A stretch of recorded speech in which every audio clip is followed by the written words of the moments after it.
Hello दोस्तों, कैसे हैं आप? टाइमलेस टेल्स में आपका स्वागत है, जहां हम इतिहास और पौराणिक कथाओं से प्रेरणादायक कहानियों का विश्लेषण करते हैं, जो आधुनिक जीवन के लिए महत्वपूर्ण सबक देती है। आज की वीडियो में हम चेंज मैनेजमेंट के महत्वपूर्ण विषय पर चर्चा करेंगे। हम देखेंगे कि कैसे बदलाव को अपनाने से कॉर्पोरेट सेटिंग्स और महत्वपूर्ण ऐतिहासिक आंदोलनों में सफलता प्राप्त हुई।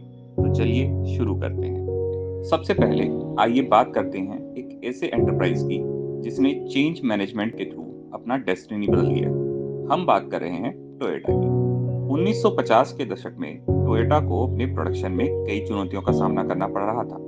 वर्ल्ड वॉर टू के बाद जापान की इकोनॉमी स्ट्रगल कर रही थी और कंपनियों को सर्वाइव करने के लिए नए नए तरीकों की तलाश करनी पड़ रही थी। टोयोटा के फाउंडर किचिरो टोयोडा और चीफ इंजीनियर ताइची ओनो ने टोयोटा प्रोडक्शन सिस्टम टीपीएस को डेवलप किया।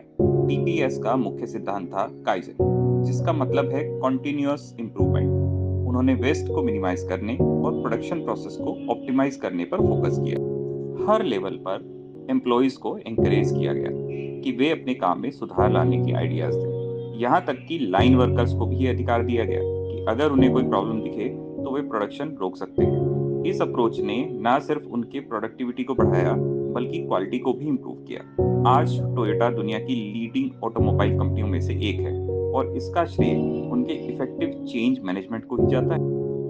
अब हम बात करेंगे एक ऐसे बदलाव की जिसने भारत की तकदीर बदल दी, भारतीय हरित क्रांति। 1960 के दशक में भारत को खाद्य संकट का सामना करना पड़ा।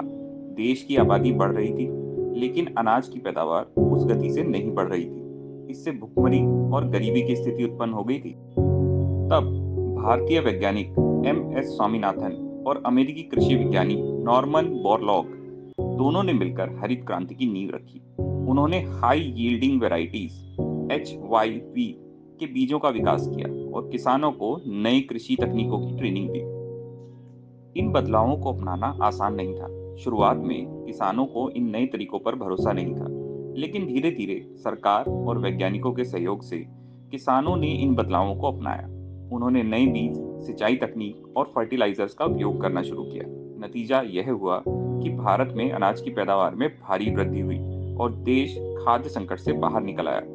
इस हरित क्रांति ने भारत को आत्मनिर्भर बनाया और एक स्थिर आर्थिक विकास की दिशा में अग्रसर किया। धन्यवाद दोस्तों। अगर आपको ये वीडियो पसंद आया हो तो लाइक करें, शेयर करें, अपने विचार कमेंट में लिखें और हाँ, सब्सक्राइब भी कर लें ताकि आपको हमारे आने वाले वीडियोस का नोटिफिकेशन मिलता रहे।